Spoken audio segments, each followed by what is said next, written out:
Welcome to Heal and Manifest. I am your host, Cynthia Flores, and I have a special guest today. We're going to be talking about unraveling Selena's tragedy, debate over Selena's voice, Yolanda. and giving her a platform, which has been something that's been happening over on social media that we've been hearing. So today I have a special guest. His name is Luis Cornejo. He is a licensed marriage and family therapist. He is a model. He's a speaker. He is a co-owner of Psychosocial Therapy, which is a private practice, and he is a multi-passionate human being. I love him. He is one of my friends.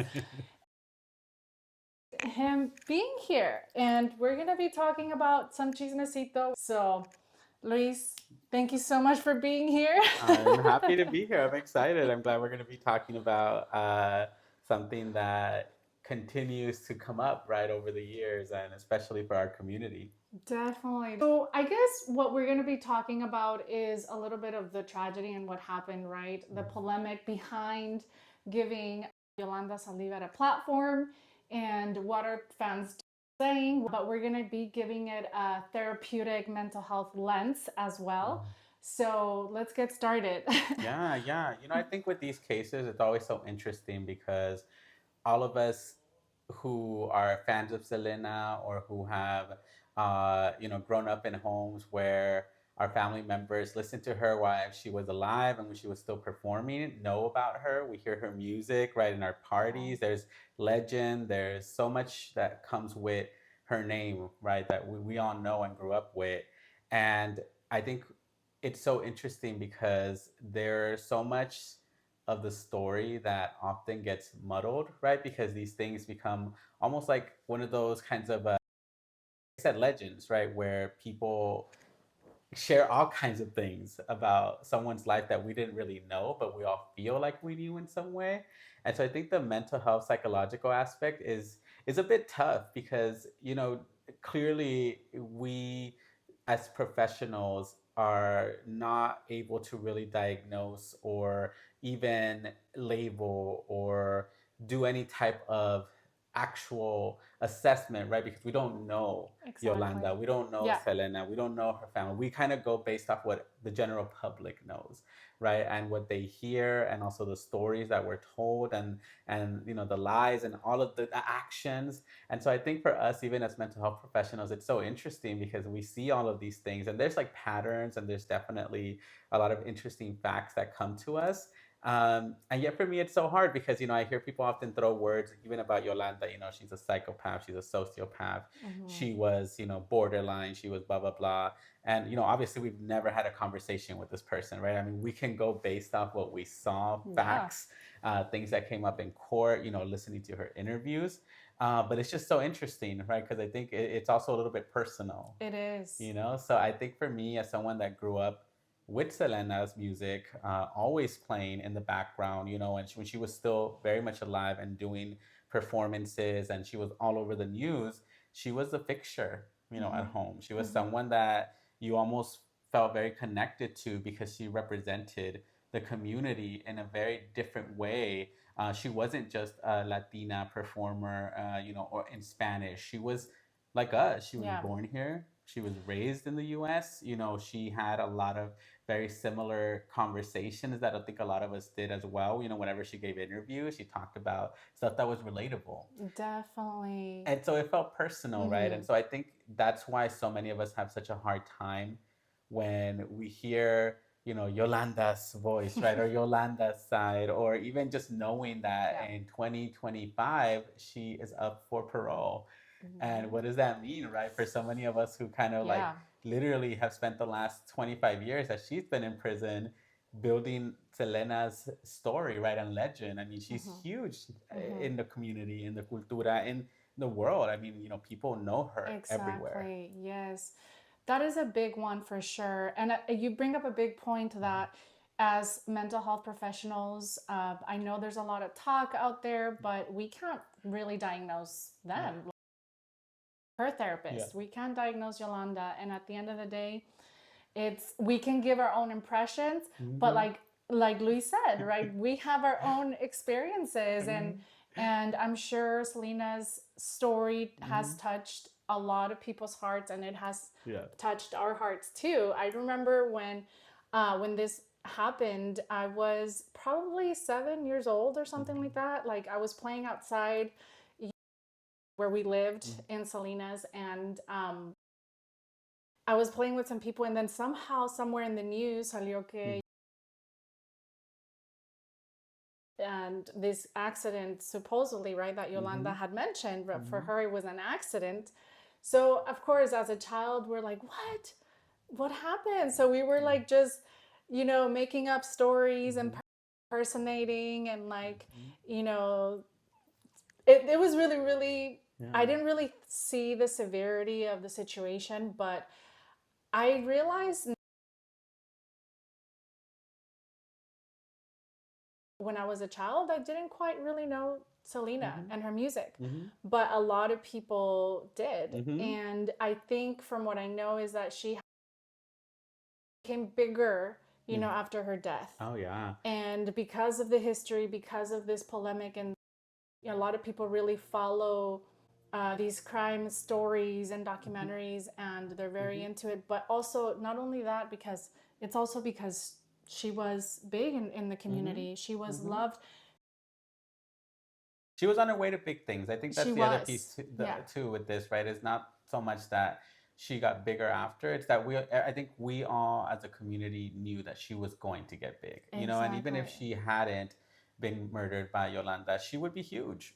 She was doing Exactly. a lot of things that people at that time were not doing. She was a designer, she was opening boutiques, she was a performer, she was writing. I mean, she was doing a lot of really beautiful things. And for me, it was a very similar situation where um, someone, I think it was my uncle running in. I don't even remember how old I was, but I don't think I was that much older than you. And my uncle ran in crying and like saying like someone shot Selena, and we were all like, what? Like turning on the news, and I just remember seeing Yolanda in the truck, right? Oh And so yeah. that I remember that because it was Yeah. everywhere, all the Spanish stations, even some of the English ones, and so that was to me like a big deal, And I knew Selena's music. I wasn't like someone that like watched all her videos or anything because I was a kid too, I Mm-hmm. was playing and like making friends, but I knew her music. We sang it in the car, we played it at home. It was always at parties, and so that I think is such an interesting piece, right? Like I'm saying, that many of us shared that experience of watching someone that was such a beacon, right, in our community, uh, be murdered this way. And so I Exactly. think even in that, like that mass grief that occurred, because kind of understanding, I think later on that the music she left behind, that was it, Yeah. and growing up with it, but never really seeing her age or ever seeing her follow through on the things that she had set for herself. But now it's like looking back and admiring that, right? Like even for me, whenever I see documentaries or whenever I see any type of show related to her, they really highlight how much she was doing, for as a, Exactly. and we have to understand that at this time, for her to be a Chicana, Latina, doing all of these things, Tejana. yeah, it was not heard of. It wasn't Exactly. something that was common, and so she was definitely inspiration. And I think, Yes. like I said, right, it's very personal in that sense. And so I know this is for entertainment, and obviously we want to use the mental health lens because that was a big part of it, right? There was a lot going on that, Yes, there was a lot going on, and you're right. She was definitely paving the way for a Mhm, lot of Latinas, a lot of, uh, people in our mhm, community. mhm. Era como una persona de la comunidad, de la Yeah, gente. yeah, And she yeah. started from a very humble beginnings as Mhm, well, right? As we know mhm, in her story. mhm. And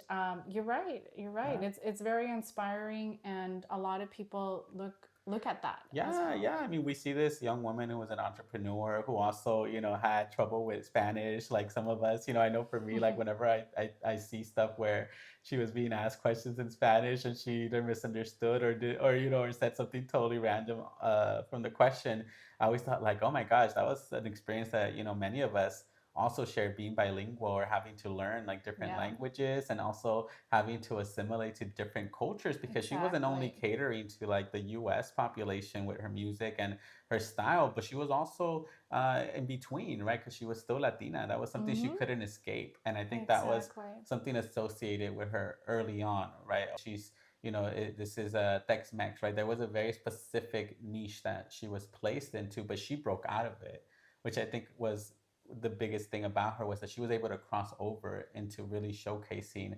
herself as a world-class performer and not just being Latina or Mm-hmm. being born in the US or English or Spanish. She transcended it. And so I think a lot of that is why so many people still relate to this day and still connect very much. And so, when they announced Yolanda's story, I remember I actually shared a poll on Instagram Mm-hmm. because I was like, you know what, let me see like what are people thinking? What are they feeling? And there were so many responses where people were like, I'm not watching it, Yeah. hell no, or you know what, maybe I'm Yeah. kind of like on the fence, but I really don't want to because I feel bad. And then a couple people who were like, yeah, I'm gonna watch it, but overall the consensus was very much like negative, like no, like this is Yes. not something that I feel I need to watch. Exactly. And that's where the big controversy is, Mm-hmm. right? Mm-hmm. Where people feel very divided. Mm-hmm. There's a lot of conflicting feelings of people, yeah, I do want to watch it, but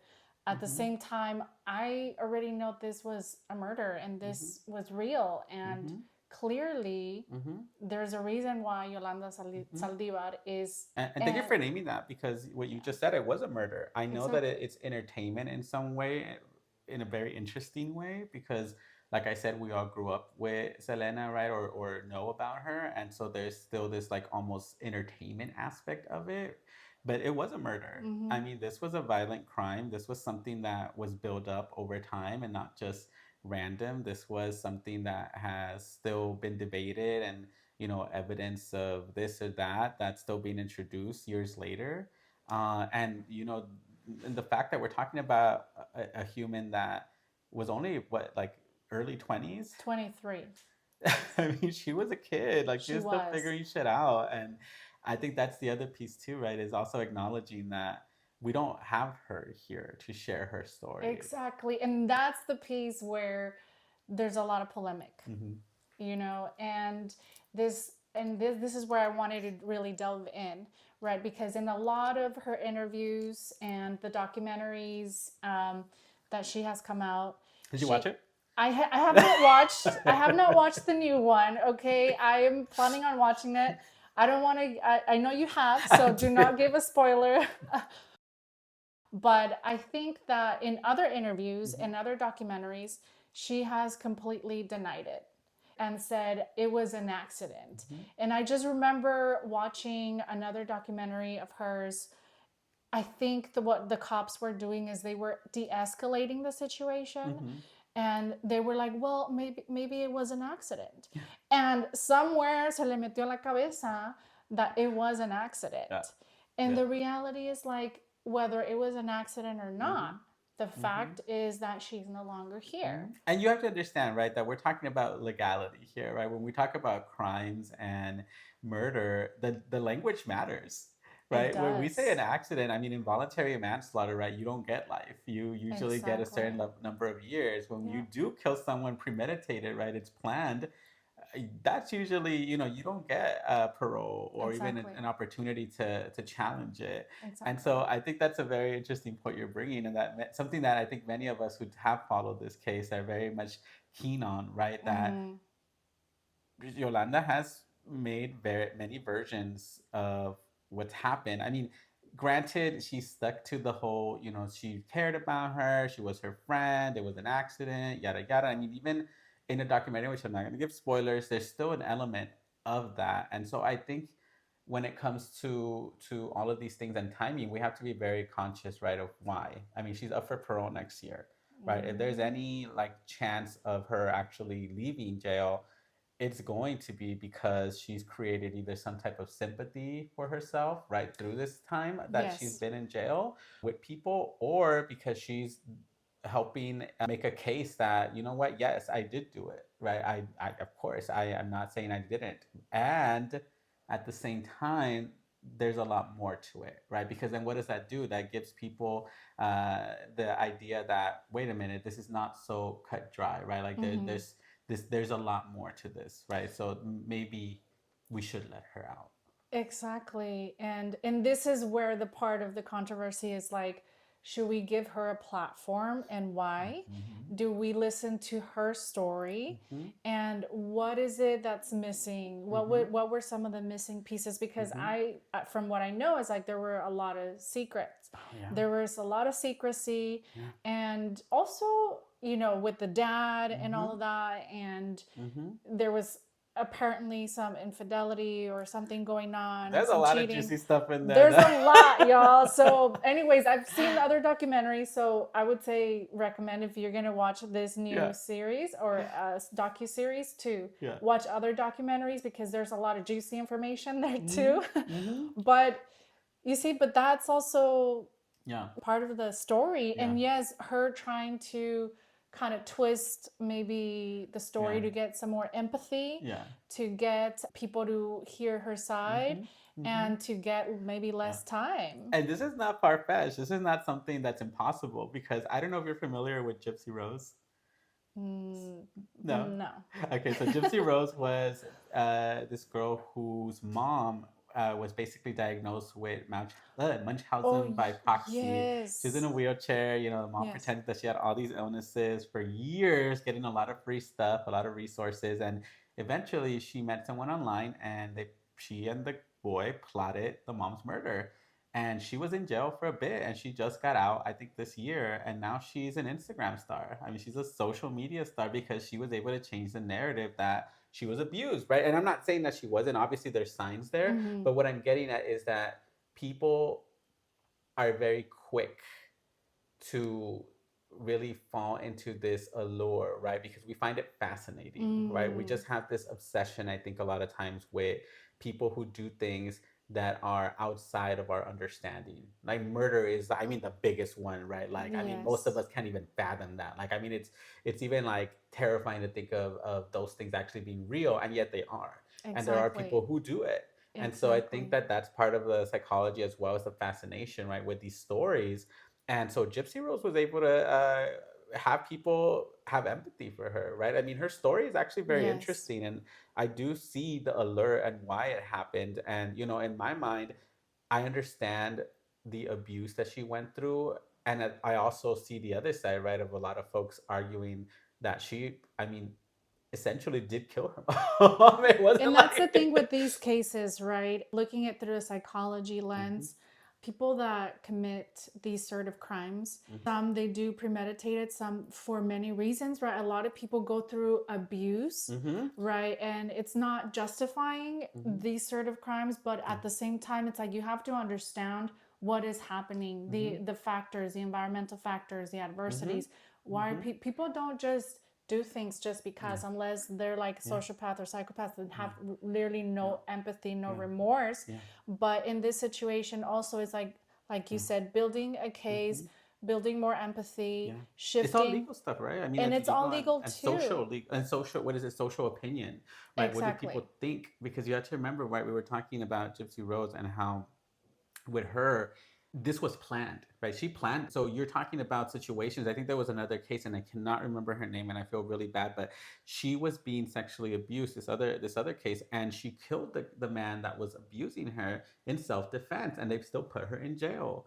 And so there was a lot of arguing and fighting. She was a person of color too. I mean, mind you.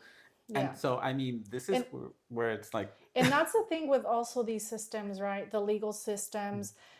There's a lot of layers to these things. And there's, especially for people of color, BIPOC communities, they fall into the cracks. And we're demonized more. more. And demonized and pathologized, right? All of these things. So, but going back to Yolanda, I do want to just emphasize that I think she was in her 30s or something like that, versus, Selena, she was in her early 20s. She was 23. She was really young. And I guess knowing a little bit of the history of Yolanda, she was the biggest fan. And literally, that's how the dad and Selena hired her. She was like, I want to come work with you guys. I guess I'm curious if the dad, he didn't want to spend money and he was like, let's save money. Let's just hire her since she's a fan. Yeah. And then they did hire her. And then I don't know if they did some kind of background check or anything like that, but normally these are things that you would want to do. Yeah. And I think the other thing we have to also remember is one, this wasn't something that was common. I mean, we didn't all go around thinking, someone that's a fan is automatically going to like cause harm or they're going to do these things, right? People can't foresee these things. And so I think that's one thing, at least in my mind, it's like, if I'm hiring someone, and I could do a background check, all that stuff. It still doesn't tell me that It it's not a doesn't. guarantee. It's more of a security, right? And also paper Exactly. trail, whatever. The other thing is that they're also Latino, and I just want to say, we're Latinos. We have been very successful a lot of times because we rely on our community. Exactly. And we also have to remember that these systems, right, are oppressive. And so many times, I remember growing up and my dad would hire or do business with people when we didn't know who they were. And like some of them had just come from their country or some of them, had just started looking for work without, permits and all. And that stuff wasn't something that we were sitting there like, oh my gosh, you don't have. No, we were thinking about community. I mean, that I think for Latinos, That's the basis. That's the foundation of how we thrive. you want to trust, and I think Exactly. I'm clarifying this because I want to just acknowledge that not everyone's a Yolanda. Not everyone's a Yolanda. Yeah. I think that there was clearly a lot there that they Yes, couldn't and foresee. but that's the thing though. Like she made it seem like all like suave, like she was very charming. Yeah. Se ganó los corazones de toda la familia. She would like go to family gatherings, and but that's the thing though. Like I don't know, from looking at through a crime kind of lens, like investigator. If you want to look at it in that way, people are very manipulative like that. And maybe this was something that, for me, what I see when she was in the hotel, okay, first of all, why would they go to a hotel to do business? Yeah. ¿Por qué no mandó al papá? ¿Por qué no otras personas estuvieron involucradas? Why? And then that's one question too. Given the dynamic, there's a dynamic of power and control there. Yolanda's older. Yeah. Selena confided in her because maybe she didn't trust dad or other Well, they were people. friends. I mean, at And the they were core of it, friends. we can say that she used or manipulated whatever, but I think that they had a friendship. But, yes, but I do think that a veces la gente se aprovecha de las relaciones. Of course, sometimes people do take advantage of the vulnerability. And I'm not trying to like demonize, pathologize Yolanda, but I'm trying to really help people think through a different lens. And there were signs there. There were signs, though. I do agree with you. I think that we have to understand that, when we talk in mental health about abusive behaviors, right? Gaslighting, power and control, yes, manipulation, the cycle of violence, all of that stuff, right? This is stuff that you see over time in these relationships. And so there are red flags that show up, right? Just because a friend betrayed us once doesn't mean that that they're an evil person. Some people don't know how to have relationships. Some people actually grow because they mess up and we're able to work through it. But what I'm saying though is she had a pattern. It wasn't like she was, oh, I was a bad friend, and that. No, she threatened to kill herself various times because she wanted Selena to not leave her. I mean, there were classic signs. These are not things that most people know. Behaviors, manipulative behaviors, and the whole situation about her stealing money and all these things, and then the dad getting upset and finding out. It's like, why put Selena in that situation? That's not okay. Yeah, I mean, there was a lot there. You're right. But, so I think going back to the trust, I'm saying this because I don't want people to be out there thinking like, oh my gosh, I can't trust anyone.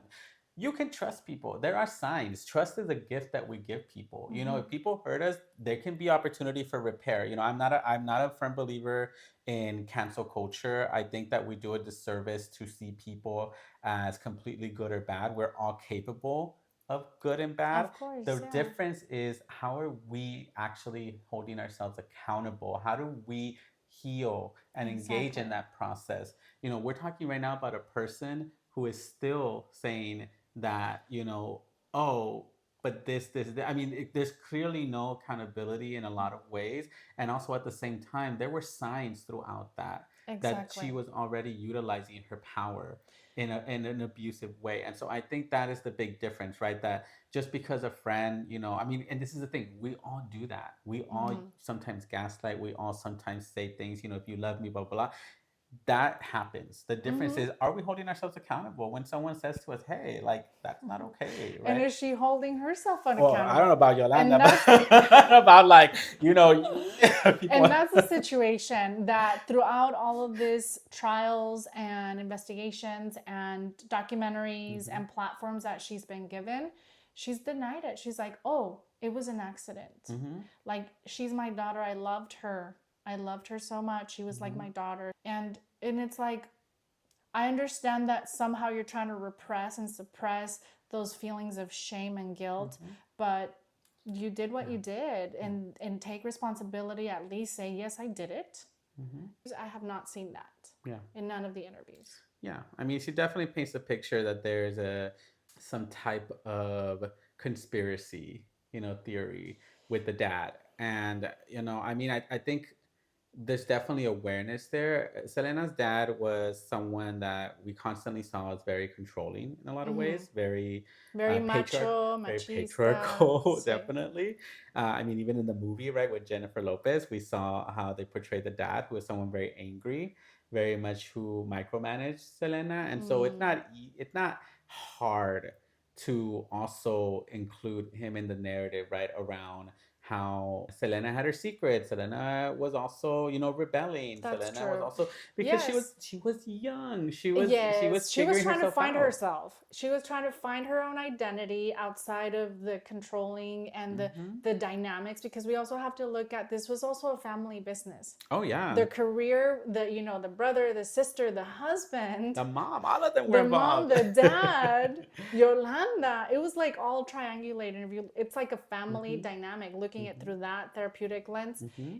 you're right. Selena was not confiding with mom or dad or whatnot. She was Hmm. with Yolanda Hmm. because maybe she did trust her, and there was Yeah. trust and build there. But there were other family dynamics that Hmm. were going on, and not to mention, there was like supposedly some Hmm. cheating going on, and with a doctor, and all of these Hmm. things.